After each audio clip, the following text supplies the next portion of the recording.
RSS उनकी छवि को, उनके नाम को, उनके कंट्रीब्यूशन को अगर वो मिटाना चाहे तो वो नहीं मिट सकता।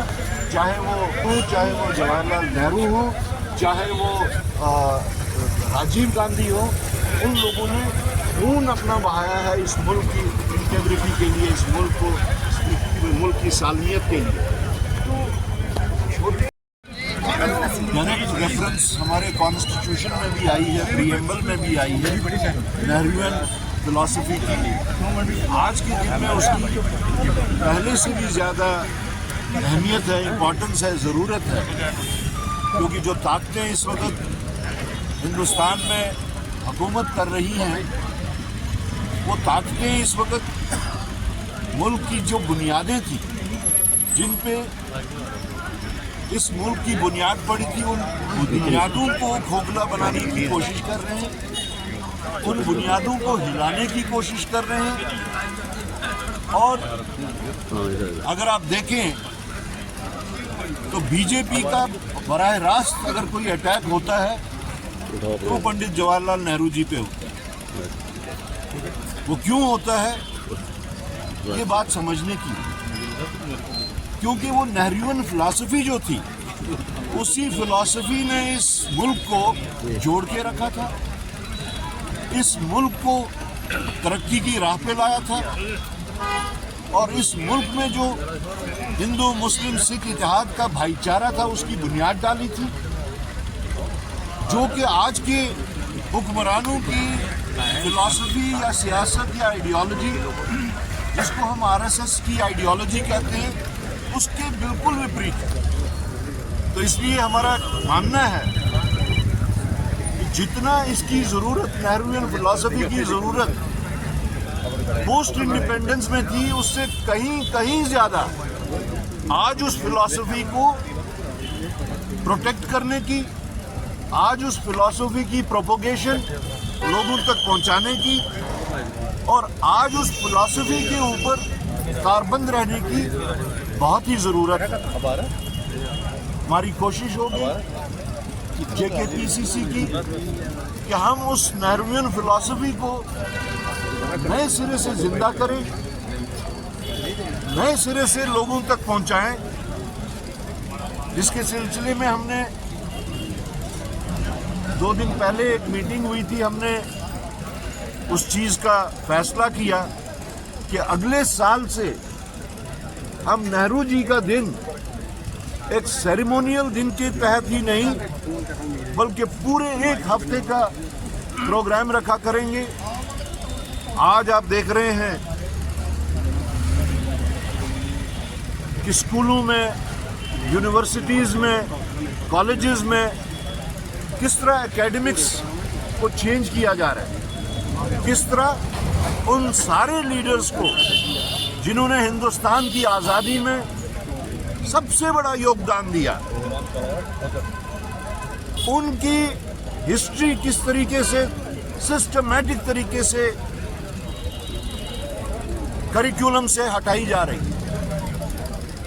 हमारी कोशिश होगी कि अगर एक साइड से सरकार ऐसे नेताओं की, ऐसे लीडर्स की, जिन्होंने हिंदुस्तान की सालमियत के लिए कुर्बानियां दी हैं, हिंदुस्तान को बनाने के लिए अपना योगदान दिया है, ऐसे लीडर्स की हिस्ट्री, उनका कंट्रीब्यूशन, उनकी कुर्बानी हम स्कूलों के बच्चों तक भी पहुंचाने की भरपूर कोशिश करेंगे, ताकि अगली जनरेशन जो ये डिविसिव पॉलिटिक्स की एक रविश चल रही है, उसको हम काउंटर कर सकें, और हम इसके वास्ते पुरजोर तरीके से पूरी रियासत में प्रोग्राम चलाएंगे। ये हम लोगों ने फैसला किया। शुक्रिया।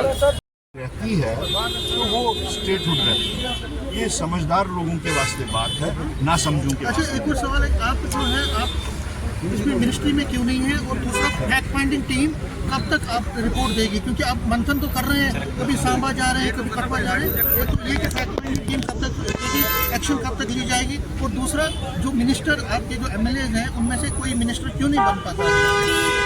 जहाँ तक फैक्ट फाइंडिंग टीम का ताल्लुक है, इट्स एन एक्सटेंसिव वर्क। आपको ये अप्रिशिएट करना चाहिए कि ग्रास रूट लेवल पे जाके हमारी टीम जो है हेडेड बाय अपने Ravindra Sharma ji, chief sports person जो है, ये ग्रास रूट लेवल पे जाके काम कर रही है। और उसके वास्ते ऑलरेडी हमने जो टाइम दिया था वो 1 महीने का दिया था, अभी वो 1 महीना पूरा नहीं हुआ। तो वो फैक्ट फाइंडिंग टीम अपनी रिपोर्ट जब देगी तो उसकी बुनियाद पे जो हमें कांग्रेस पार्टी ने, JKPCC ने जो आगे का लाइन ऑफ एक्शन लेना होगा वो उसकी बुनियाद पर होगा। रहा सवाल मिनिस्ट्री का, we said, I have been saying it, maintained it time and again that it's a principle stand. हमारा प्रिंसिपल स्टैंड है कि हमने इलेक्शंस के वास्ते जो यहाँ पे लोगों के साथ में इंटरेक्ट किया, उनकी जायज़ मुतालबात के ऊपर हम लोगों ने इलेक्शन लड़ा। वो कह रहे थे कि हमें स्टेटहुड चाहिए, और उस स्टेटहुड में चूँकि हम पहली डिमांड हमारी थी इलेक्शन से पहले कि हम इलेक्शन लड़ना चाहते हैं स्टेट, इलेक्शन हो गए, नहीं मिला स्टेटहुड। फिर हमने कहा कि कम से कम सरकार साजी जो है वो स्टेटहुड में होनी चाहिए, वो भी नहीं उन्होंने किया। मुझे सबसे पहले इस चीज़ की हैरानगी है कि कौन से पैरामीटर्स तय किए हैं उन्होंने स्टेट, किस चीज़ का वो बदला ले रहे हैं जम्मू कश्मीर के लोगों से, कौन इतनी नाइंसाफ़ी क्यों वो कर रहे हैं। और उसके बाद में फिर हमने कहा कम से कम कोई एश्योरेंस नहीं। वो एक साइड से पार्लियामेंट में, एक साइड से prime minister, home minister, parliament में भी, आउटसाइड पार्लियामेंट में, इवन जम्मू कश्मीर में आके भी यहाँ पे इसकी सरजमीन पे उन्होंने स्टेटहुड का प्रॉमिस किया। तो शायद ये वैसा ही जुमला निकला जो जुमले वो पीछे कहते आ रहे। तो it is a principle stand कि जब तक स्टेटहुड के बारे में कोई कंक्रीट बात सामने नहीं आती, we are supporting the government, लेकिन तब तक हम गवर्नमेंट का हिस्सा कह रहे हैं कि राहुल गांधी नाराज हैं। उन्होंने कहा कि आपसे 5 के लाभ आए, इसलिए आपको मिनिस्टर में नहीं जा रहे। और दूसरा, आपके 1 अनार 100 बीमार वाली बात थी, ये 2 वजह जो मेन कारण। एक साइड से 5-6 वाली की बात कर रहे हैं, तो अनार बीमार कहाँ से आए? 5-6 में अगर जाना है तो फिर 2 नहीं। बाकी जहाँ तक नाराज़गी का ताल्लुक है, मिस्टर राहुल गांधी नोज कि जम्मू कश्मीर के हालात क्या हैं। Thank you.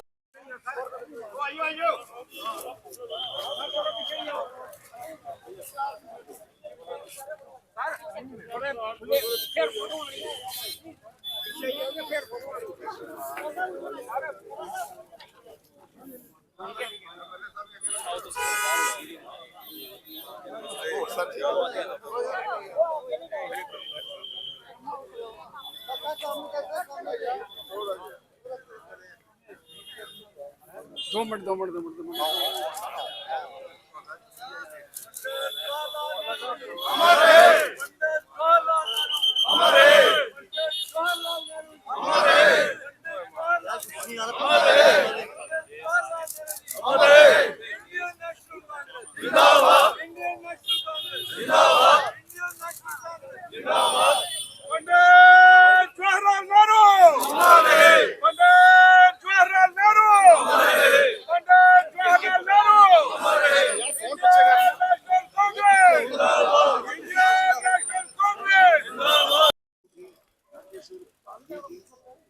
वो सब लोग प्री हिस्टोरिक डेज के, प्री इंडिपेंडेंस डेज के, जिन लोगों ने अंग्रेजों के खिलाफ लड़ा, जिन लोगों ने अंग्रेजों की उस एनार्की के खिलाफ लड़ा, उनकी भी जो यादें हैं उसको हटाने की कोशिश की जा रही है।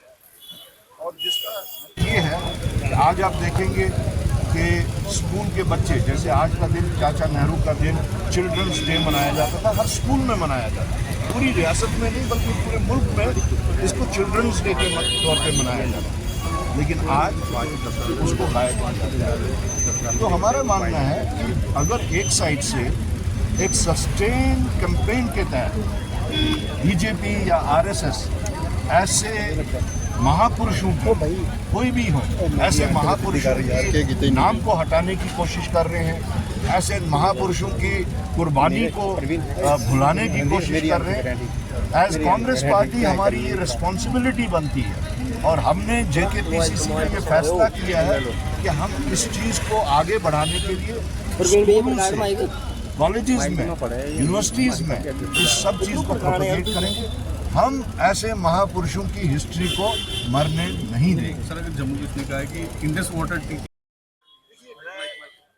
ऐसे छोटे कमेंट्स पे कमेंट नहीं करना चाहूंगा, लेकिन जहाँ तक इंदिरा गांधी जी का ताल्लुक है, इंदिरा गांधी हम बार बार कहते हैं अमर है।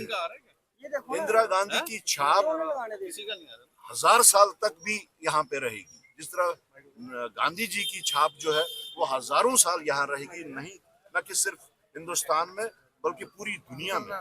इसी तरह चाहे वो इंदिरा गांधी जी हो, चाहे वो नेहरू जी हो, चाहे वो राजीव गांधी हो, इन लोगों ने देश के वास्ते खून बहाए। अगर इन लोगों ने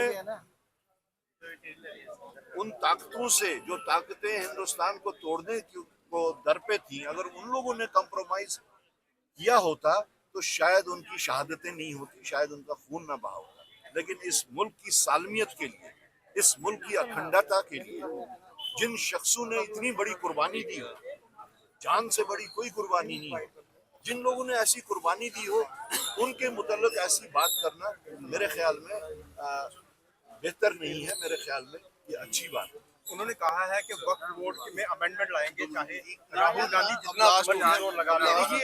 ये बातें पार्लियामेंट में की बातें हैं, वो देख लेंगे पार्लियामेंट में क्या होगा। ये इस तरह के सेंसिटिव मैटर्स पे इस तरीके से प्रोवोकेटिव बातें करना मेरे ख्याल में मौजूदा सियासत में ये आग पे तेल छिड़कने वाली बात है। बड़े ओहदों पे बैठने वाले छोटे लोगों को बड़ी सोच से बात करनी चाहिए।